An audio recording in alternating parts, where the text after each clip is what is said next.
पुत्र सुमिति को गद्दी पर बैठा दिया और भरत नाम के राजा गए नेपाल मुक्तिनाथ क्षेत्र, गंडकी नदी किनारे, वहीं पर भजन करते हैं। वहां पर एक मृग में इनका मन अटक गया और हाय रन हाय रन हाय रन करते करते प्राण त्यागे। तो अगला जन्म मिल गया इनको हिरण का। अंत या मति सागति, अंत समय आपकी जैसी मति होगी वैसी गति मिलेगी। ठीक है, अगर आप मरते समय धन धन धन धन धन का ही रटन लगा रहे हो, धन ही में अटका हुआ है, धन कमाओ, धन इकट्ठा करो, खूब दान करो, खूब खाओ पियो, मन अटकन, मन ना अटके उसमें, मन में वह धन ना बसे, तो धन को याद करके मरोगे तो अगले जन्म में सांप बनना पड़ेगा महाराज। अच्छा, घर को याद करके मरोगे, हमारा इतना सुंदर घर है, इतना सुंदर गोदाम है, इतनी सुंदर फैक्ट्री है, इनको याद करके मरोगे तो उस घर के या गोदाम के या फैक्ट्री के चूहा बनोगे। अंत या मति सागति, अंत समय जैसी मति होगी वैसी ही गति होगी। तो अंत समय मति कैसी हो? कहते हैं राम जी का नाम लेने वाली हो। जब राम जी को याद करेंगे तो राम जैसे ही बनेंगे। पर मुनि मुनि जतन कराही, अंत समय राम आवत नाही।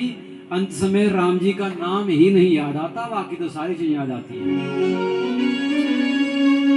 जो अंत समय होता है तो जैसे फिल्म चलती है हमारी आंखों के सामने, से रील चलती है हमारी आंखों के सामने पूरी जिंदगी की, कि आपने कौन कौन से महत्वपूर्ण काम किए हैं, और जो जो महत्वपूर्ण काम किए हैं सभी की लिस्ट चलती है। हम सारे काम को महत्वपूर्ण मानते हैं, बस भगवान के काम को महत्वपूर्ण नहीं मानते, इसलिए भगवान के नाम की रील नहीं आती सामने। भगवान के नाम को सोचते हैं टाइम पास। जैसे कोई चोरी कर रहा हो तो चोरी जब करेगा तो कैसे करेगा? कोई इधर ना देखे उधर ना देखे, कोई पहचान ना ले, मुंह तो छिपा हुआ है हमारा, ये चोर ये तो सोचता है। तो जब रील चलेगी तो यही महत्वपूर्ण काम था, इस पर ध्यान लगाया था, तो यही चोरी सामने दिखेगी। और जब भगवान के नाम को ध्यान पूर्वक, भगवान की कथा को महत्वपूर्ण जान के कथा करोगे, कराओगे, सुनोगे, सुनाओगे, तो फिर अंत समय कथा याद आएगी, भगवान याद आएंगे, तो फिर भगवान ही बन जाएंगे। तो महाराज जी हिरण को याद किया, हिरण बनना पड़ गया। गायत्री को जप करते थे घंटे भर जल में खड़े होकर, तो इनको स्मृति थी कि मेरा पिछला जन्म क्या था।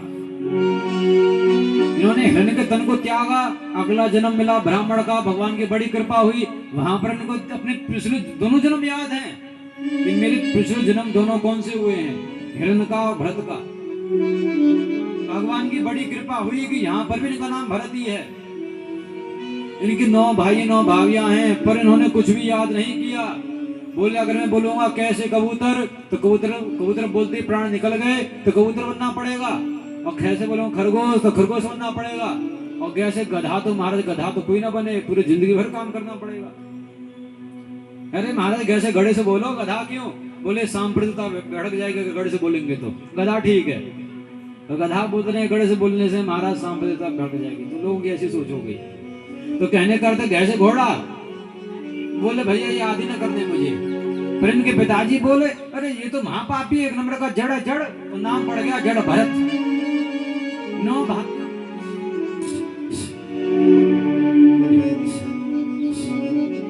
बोलो कृष्ण कन्हैया लाल की जय। 9 भाभियां कहती है मुस्टंडा पड़ा रहता है यहाँ और पहलवान सा, ऐसा कहीं ना कहीं इंतजाम करो। 9 भाई बोले ठीक है। तो 9 भाई गए खेत पर कुटिया बना कर आ गए, क्योंकि उस समय पर वृद्धाश्रम नहीं हुआ करते थे जो वृद्धाश्रम में छोड़कर आ जाए। पहले के समय पर 2 ही काम होते थे, या तो तीर्थों में छोड़ दें या फिर खेत पर छोड़ दें। तो खेत पर ही कुटिया बनाई, वहीं पर छोड़ दिया, वहीं पर ही वास करने लगे, रहने लगे। और वहां पर 2 तांत्रिक आए और 2 तांत्रिक इनको पकड़ कर लेकर चले गए, बलि देने लगे। पर काली मैया प्रकट हुई, काली मैया ने प्रकट होकर तांत्रिकों का वध कर दिया और जड़ भरत महाराज को बचा लिया। आगे चलकर जड़ भरत जी महाराज ने रहुगण नाम के राजा को बड़ा सुंदर ज्ञान दिया, जो बड़ा ही सुंदर है। और समय तो खैर नहीं है, नहीं तो वो भी समझा दे क्या चाहता है। जिसे बोलते हैं जड़ भरत रहुगण संवाद, जो बड़ा ही सुंदर है। और रहुगण नाम के राजा कपिल मुनि के सत्संग में जाते थे, तो पहचान गई ये कोई बड़ी विभूति है। अंत में रहुगण नाम के राजा को भी भगवान प्राप्त हो गए।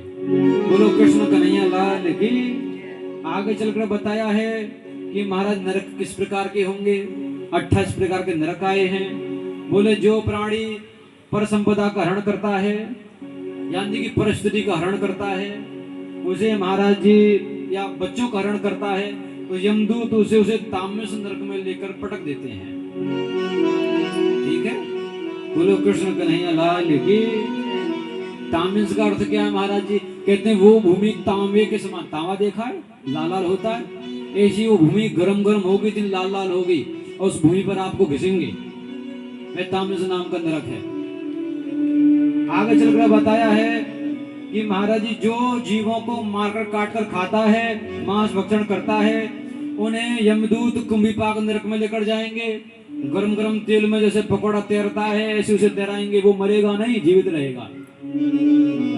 हमें कोई तैराएगा गरम गरम तेल में तो हम क्या मर जाएंगे? शरीर हम छोड़ जाएंगे। वहां पर शरीर नहीं छोड़ पाओगे, वहां पर तो ऐसे पकौड़े तेल तो हमारा यमदूत नौ सोच के खाएंगे। बोलो कृष्ण कन्हैया लाल की। आगे चलकर बताया है जो घर में आए हुए अतिथियों को क्रोध की निगाह से देखता है। घर में अतिथि आए तो ना क्रोध की निगाह से देखे तो उसे ब्रजदंड नाम के नरक में जाकर पटका जाता है। उस जीव की आंखों को गिद्ध निकाल कर खा लेते हैं उस नरक में। होता है ना, खैर पुरुषों का तो 10% होता है, पर माताओं का 80% होता है, और 10% कहीं कुछ कहा नहीं जा सकता। अब कौन करके खिलाएगा इसे? कौन खिलाए? कौन इसके कपड़े धोए हैं? कौन साफ सफाई करे? तो अतिथि को देखो ही दुखी हो जाना है।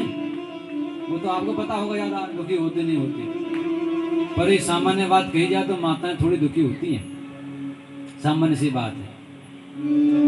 खैर भगवान की बड़ी कृपा हो जो ना दुखी हो। बोलो कृष्ण कन्हैया लाल की। अतिथि कौन है ये समझ लो। अतिथि ये नहीं है कि घर में देवता आया, धोता आया, या मान लो कि बेटी आई, ये हमारे अतिथि हैं। अतिथि वो है जो बिना अतिथि बताए हुए घर पर आए। कोई बाहर का व्यक्ति आए, किसी ने आपका दरवाजा खटखटाया, बैल बजाई, ये अतिथि है। बिना अतिथि के आया है, बिना तारीख के आया है। ठीक। और वहां पर जाकर ये मत कहो बोलो क्या काम है। वहां पर जाकर सबसे पहले ये बोलो, बता दें आपको, अगर आपसे प्रसन्न होकर ना जाए ना, चाहे कितने बड़ा पापी हो, चाहे कैसे भी आदमी हो, आप उससे जैसी घंटी बजाए तो आप उससे बोलो अच्छा पानी पियोगे, अच्छा खाना खाओगे,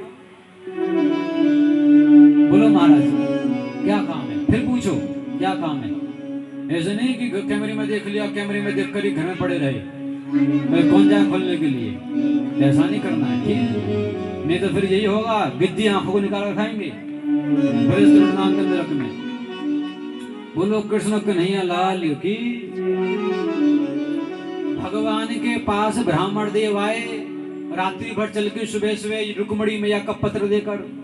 भगवान ने ये नहीं पूछा क्या काम है, भगवान लेकर गए, स्नान करवाया, भोजन करवाया, वस्त्र दिए पहनने के लिए, फिर पूछा क्या काम है ब्राह्मण देव बोलो। तो हम गृहस्थी हैं, तो कोई हमारे दरवाजे पर आए तो हमारा धर्म यही है कि बताओ खाना पीना खाना है या फिर जल पीना है।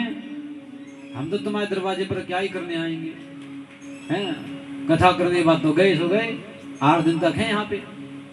और पर जो भी दरवाजे पर आए अपने लिए नहीं कह रहे कि पंडित जी महाराज अपने लिए सोच रहे हैं, ना ना ना। बोलो कृष्ण कन्हैया लाल की। क्योंकि बात तो ये कह रहे हैं पर बुद्धि इतनी सारी पता नहीं क्या क्या सोच रही है।